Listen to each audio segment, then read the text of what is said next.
ఇప్పుడే జీ5 app download చేయండి. చూడండి మీ ఫేవరెట్ టీవీ షోస్ ఎప్పుడైనా ఎక్కడైనా. ఏమైంది? అమ్మవారి ముందు కూర్చొని ఎందుకు ఇలా చేసావు, ఇది నీకు న్యాయంగా ఉందా అంటూ అడుగుతోంది.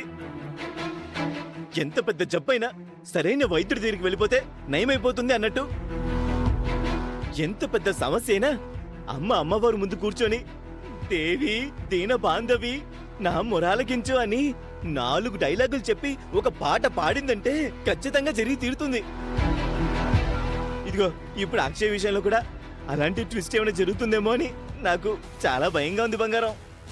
అవని శ్రీకర్లు ఒకవైపు, అత్తయ్య మామయ్యలు ఒకవైపు, ఆటలో అరటిపళ్ళ లాంటి పెద్దిరాజు వసంతలు మరోవైపు, ఈ ఇంటి బాలదేవత తిరిగొస్తుందని తెగాసలు పడుతున్నారు. పిచ్చివాళ్లలా ఎదురు చూస్తున్నారు. అక్షయ తిరిగి రాదు. సముద్రంలో మునిగిపోయిన పడవలు, ముంబై లాంటి మహానగరంలో చిక్కుకుపోయిన చిన్న పిల్లలు వెనక్కి తిరిగి రావడం చాలా కష్టం. మనకింకో ప్లస్ పాయింట్ ఏంటంటే, తప్పిపోయిన వారినైతే ఎవరైనా వెతికి పట్టుకోవచ్చు. కానీ తప్పించుకోవాలనుకునే వారిని, కనిపించకుండా దాక్కోవాలని అనుకునే వారిని అంత తొందరగా పట్టుకోలేరు. మన దగ్గర నుంచి దూరంగా పోవాలని అక్షయ నిర్ణయించుకుంది కాబట్టి వెనక్కి రాదు. అవని తన వలన ఇబ్బంది పడుతుంది కాబట్టి అస్సలు రాదు. ఈ విషయంలో నీకు టెన్షన్ ఉంది కానీ నాకైతే అస్సలు టెన్షన్ లేదు. బంగారం, నువ్విలా ధైర్యం చెప్తుంటే ఎండాకాలంలో తల మీద ఐసు గడ్డలు పెట్టుకున్నంత హాయిగా ఉంది. నా కూతురి శౌర్యకు అక్షయ్ పోటీ తప్పింది కాబట్టి నా మనసుకు చాలా తృప్తిగా ఉంది. ఉండాలి బంగారం, నాలాంటి దొంగ మొగుడికి నీలాంటి కిలాడి పిల్లం ఖచ్చితంగా ఉండాలి. అందుకే మంది ముచ్చటైన జంట అయింది బంగారం.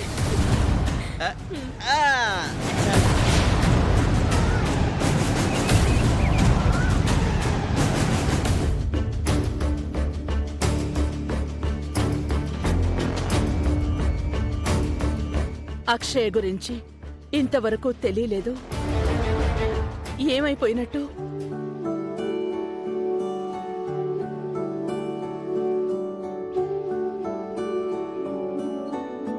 అమ్మా, మేము బయటికి వెళ్ళొస్తాం. కంప్లైంట్ ఇచ్చాం కదా, పోలీసులకి ఏదైనా ఆచూకీ దొరికిందేమో తెలుసుకుంటాం. వాళ్ళకేదైనా క్లూ దొరుకుంటే ఈ పాటికి వాళ్ళ దగ్గర నుంచే ఫోన్ వచ్చి ఉండేది కదా. ఇంకా మీరు అక్షయ్ మీద ఆశలు వదులుకోవటం మంచిది. అక్షయ్ ఎలా వచ్చిందో అలాగే వెళ్లిపోయింది. తన గురించి అనవసరంగా బెంగ పెట్టుకోవడం ఆరోగ్యాలకి మంచిది కాదు. మన ఇంటితో అక్షయ్కి అంతే రుణం ఉందనుకుంటా. ఏం చేస్తాం పాపం. మీరైతే కన్న బిడ్డ కనిపించకపోయినా ఇంత సులువుగా మాట్లాడుకుంటారేమో కానీ మేమైతే మీలా చేతులు దులుపుకోలేము. రేయ్, మీ వంతు ప్రయత్నం ఏదైనా చేయగలిగితే చేయండి. అంతేగాని మా మనవరాలు గురించి ఆశలు వదులుకోమని మాత్రం మాట్లాడకండి. అక్షయ్ పూర్తిగా రాకుండా ఉంటే అన్ని రకాలుగా అడ్డం తొలగిపోతుందని అనుకుంటున్నట్టున్నారు. వీళ్ల తీరు అలాగే కనపడుతుంది కానీ అవని, మీరు మీ ప్రయత్నం చేయండి. నేను ఈయన చుట్టుపక్కలున్న అనాథ శరణాలయాల దగ్గరికి వెళ్ళొస్తాము.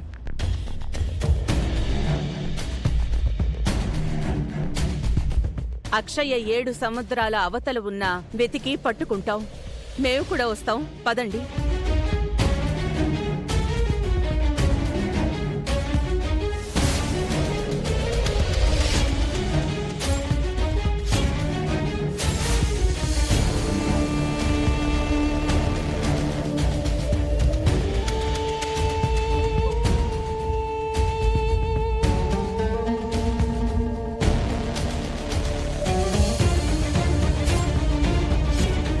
ఏమైంది? ఎందుకో అందరూ కంగారుగా కనపడుతున్నారు. అవన్నీ పిన్ని జరిగిందంతా మీతో చెప్పలేదా ఏంటి? ఏమైందవని?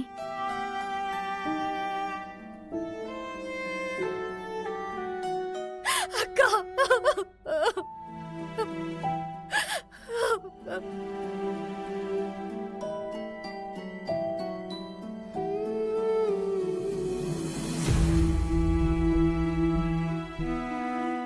అరే ఎందుకు ఏడుస్తున్నావు? ఏమైందో చెప్పు. నిన్నటి నుంచి అక్షయ కనిపించడం లేదక్క. అసలు విషయం చెప్పవని. నా కూతురు గురించి ఎన్నో సంవత్సరాల నుంచి పిచ్చిదానిలా వెతుకుతున్నాను కదా. నా కూతురు దొరికేసిందక్క.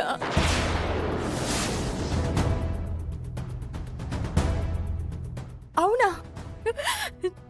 నా కూతురు ఎవరో కాదక్క. ఇంతకాలం మా బిడ్డలా ఉన్న అక్షయే మా కూతురు.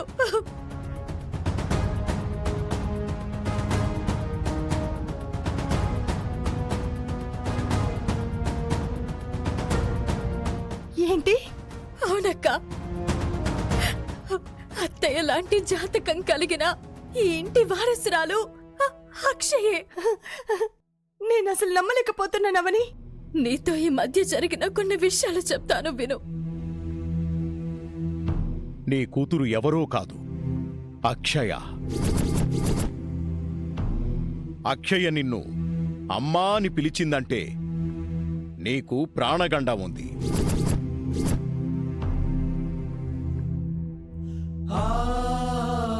అక్షయ మా కూతురని ఎటువంటి భయం లేకుండా చెప్పుకోవచ్చు.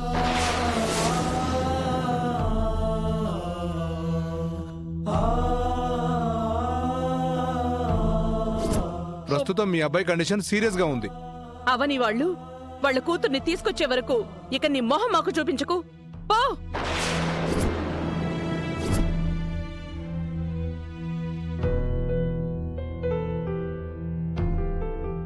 మేమెంతో సంతోషంతో ఇంటికి రాగా ఆ రకంగా జరిగింది.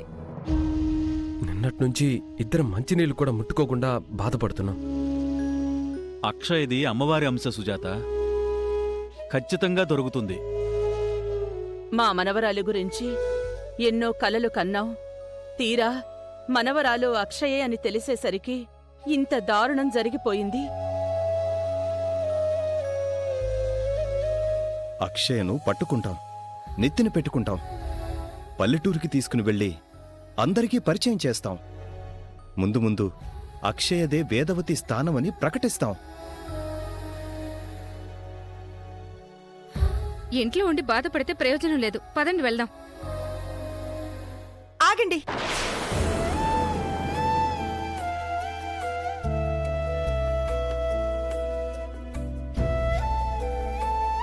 ఇన్ని రోజులు అక్షయ్య బయట మనిషి అనుకొని బయటికి గెంటేస్తూ ఉండేవారు. ఈసారి దొరికితే నిజంగానే మీరన్నట్టు చూసుకుంటారా? కళ్ళల్లో పెట్టుకుని చూసుకుంటామమ్మా. అయితే అక్షయ్ని వెతకడానికి మీరెక్కడికి వెళ్లాల్సిన అవసరం లేదు.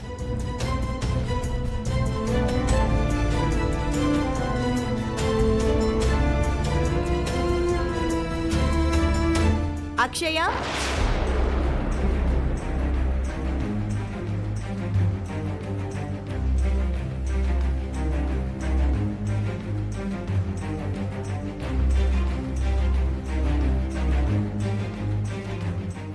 జీ5 యాప్ డౌన్లోడ్ చేసి అన్ని ఎపిసోడ్స్ పూర్తి ఉచితంగా చూడండి.